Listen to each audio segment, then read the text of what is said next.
Welcome to Welbeing Weekly. In this show, we will cover all aspects of health, beauty and well-being. Today's guest has spent many years specialising in natural remedies, including Jamaican remedies. Hi, Jules.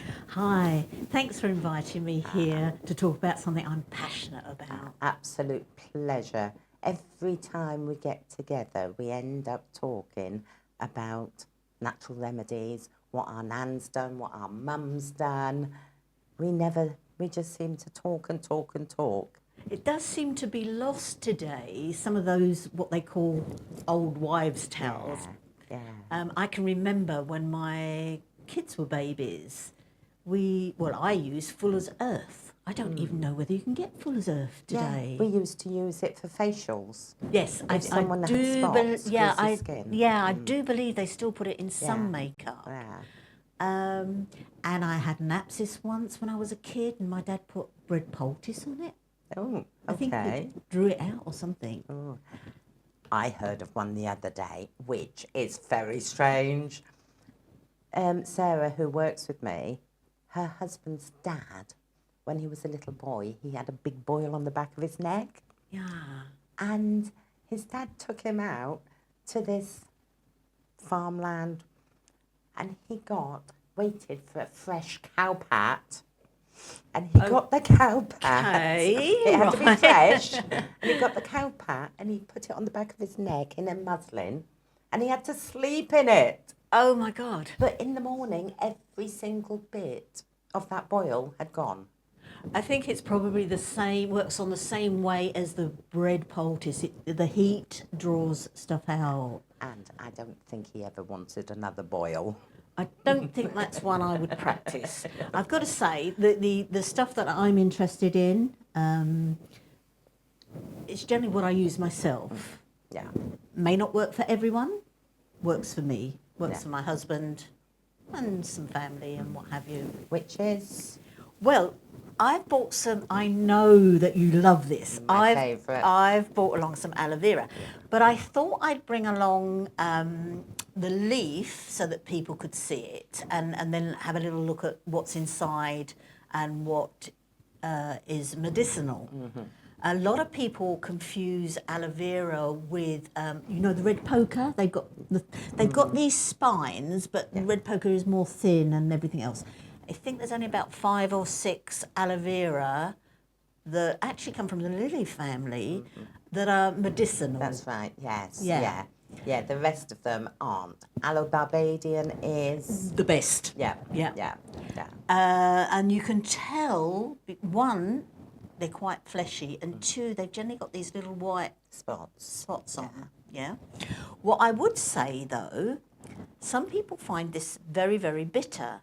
But it is not the gel inside the aloe vera, which is actually quite snotty. Yeah.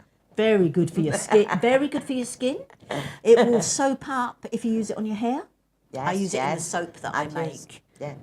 But what I will say is it has what they call a yellow latex, which is a sort of a dribbly yellow whatever. Gunge. Don't.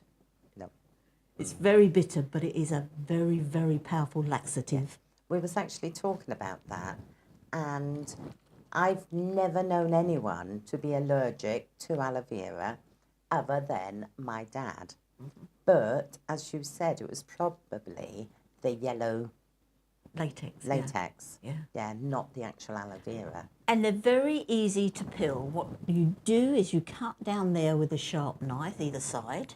You'll get something like that.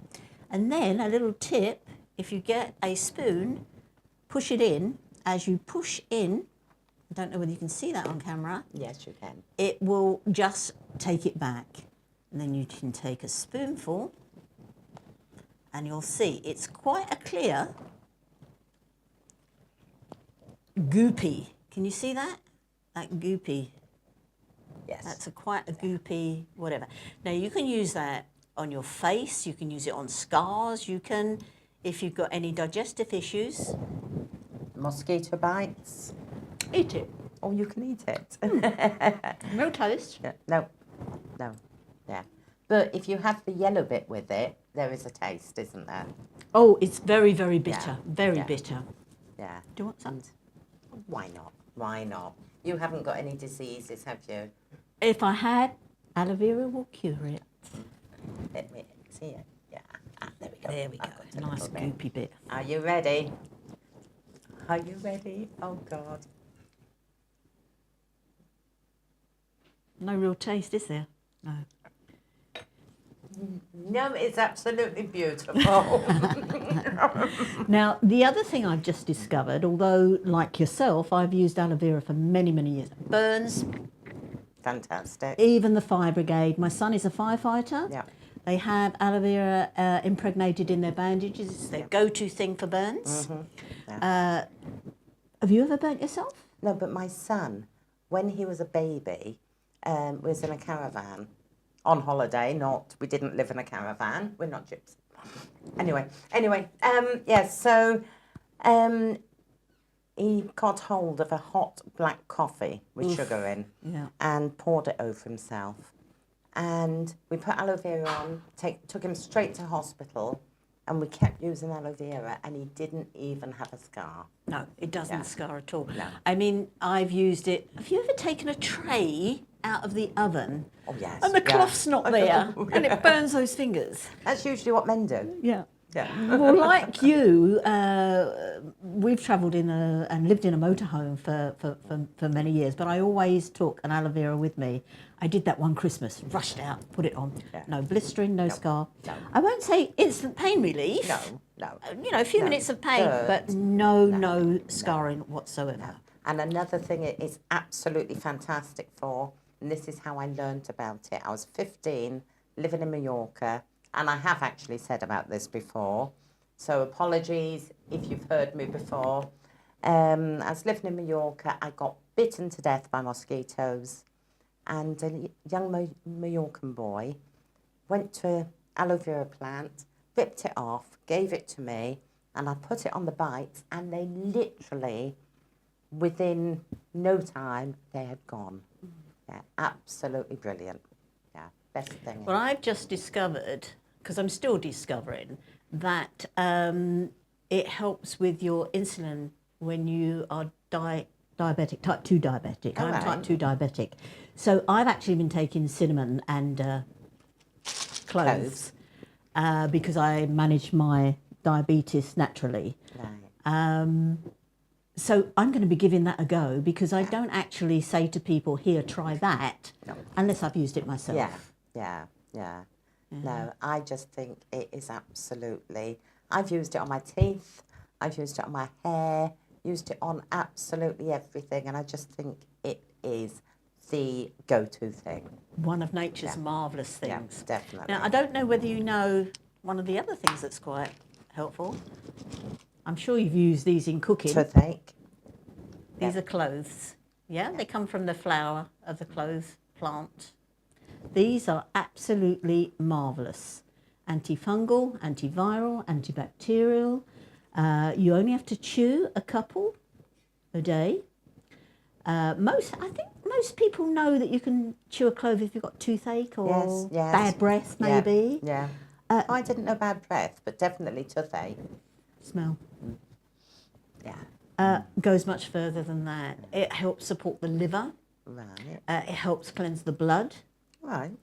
You must be a little careful if you're on blood thinners or something like that because you don't want to thin your blood too much. Right. And I will say, anyone that is actually tuning in today, always do your own research. Just don't take, for gospel what's said. Because our opinion is our opinion. Exactly. Yeah, it's not medical facts. So everyone needs to, you can listen to us, you can try it, but we are not, although you know an awful lot about it, we can't actually say to you, this is absolutely brilliant. It's good for us. Yeah. I mean, if someone asks me something, because I do get a lot of people, I'm known for more than just being an entertainer's wife. Of course. But when people say to me, all I can say to them, it worked for me. Yeah. I swear by it. Yeah. It might not work for you. No. Yeah. But, and it's a big but, there are so many herbs and spices and plants that are all antibacterial, antifungal, kill free radicals. These kill free radicals. which are the things that we get when we're stressed and causes us so many problems and illnesses and everything else. So if people have anxiety, personally, I wouldn't go to a pill. No, me neither. No, I would go to a natural remedy. Yeah. But that's me personally. Other people, you know, might want to take a pill. I personally would go, okay, antidepressant, St. John's wort. Yeah. Yeah. I just read that, by the way. I didn't know it. Yeah, up until the 18th century, I think it was all natural. People didn't have chemical pills and things to take. In fact, if we go back to the aloe vera, Alexander the Great, Cleopatra. Nefertiti. I mean, that's documented that's what they used to use. I don't know why things disappeared over the years. No. Money, maybe. Maybe, yes. Yeah, but I much prefer. But if one thing doesn't work, there's always another one that you can. You know, they say, as I say, I've just discovered that maybe this is helpful for diabetes type 2. But I mean, I've been taking cinnamon because cinnamon they think is a natural metformin. I don't know what chemicals are in metformin. I just won't take them. I won't take statins either, which a lot of people, they're getting so concerned about high cholesterol. Yeah. The body needs cholesterol. The brain needs cholesterol. Yeah. But I'm a great believer. If your body's telling you something's wrong, do something about it. Yeah. Right? Do it naturally. So if, like, I get indigestion if I eat bread, pasta, rice, potatoes. So when I start getting indigestion, I cut it out. And I have an alternative. Because my body's told me not to have it. It's just to me, it's common sense. Yeah, a little anecdote. As I say, I was diagnosed with diabetes type 2 January last year. The only thing the doctor said to me, and I didn't go to the doctors for anything, it's just I needed a prescription. He insisted I had a blood test. Why? Anyway, you're diabetic. Okay, fine. All he did was wrote me a prescription for metformin. I said, you know, I'm not going to take that. But he insisted I take it. So. Didn't give me anything about diet. I said to him, well, you know, what about diet? He said, oh, look up the British Diabetic Association. They've got some good tips on there. So what happens if you're a little bit older and you don't know anything about the internet? Exactly. But I went in, I didn't know that carbs turn into sugar. I cut out all my carbs. One of the things that I've had a problem with, which I couldn't manage naturally with beetroot juice or anything, was high blood pressure. And when I'm saying high, I'm talking 180 over 200 and whatever, trips to the hospital, injections, all that sort of thing. Could never, for many years, couldn't keep it under control. And unfortunately, I had to take 5 pharmaceutical pills, which I hated. But every time I tried to cut them out, the blood pressure would go up again. And it wasn't a blood pressure where I didn't get any symptoms. I got the pounding headache and the sickness and that sort of thing. A side effect of cutting out all those carbs and sugar, my blood pressure is 127 over 65. Can you believe it? Yeah, definitely. And I lost 20 kilos. Yeah. And another thing for blood pressure, which I am a great believer in. I was told years ago by the doctor, have 2 glasses of wine every day because my blood pressure was really high. And I'd go home. At the time, my daughter was ill, so she had a blood pressure monitor. And she had to test her blood pressure every day. So I said, give us the machine. And I put it on, and it was sky high. I sat there with a glass of wine, and by the time I finished that glass of wine, I'd done it again, and it was absolutely normal. So I swear by my glass of wine or Prosecco, it does the same thing. It just relaxes you and brings your blood pressure down. Yes, because I do think a lot of it is anxiety. I'm sure mine was anxiety. Yeah, but also we're running around, we're doing 20,000 things at the same time, because we're women, and we do.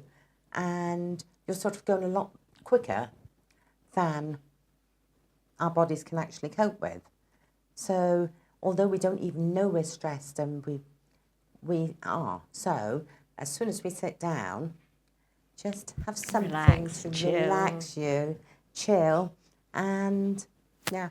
I don't know how natural wine is, but I'm all for it. Listen, it's grapes. It must be natural. Yeah. But for anyone out there who wants to give it a go, beetroot juice is the go-to. Right, okay. Yeah. Well, okay.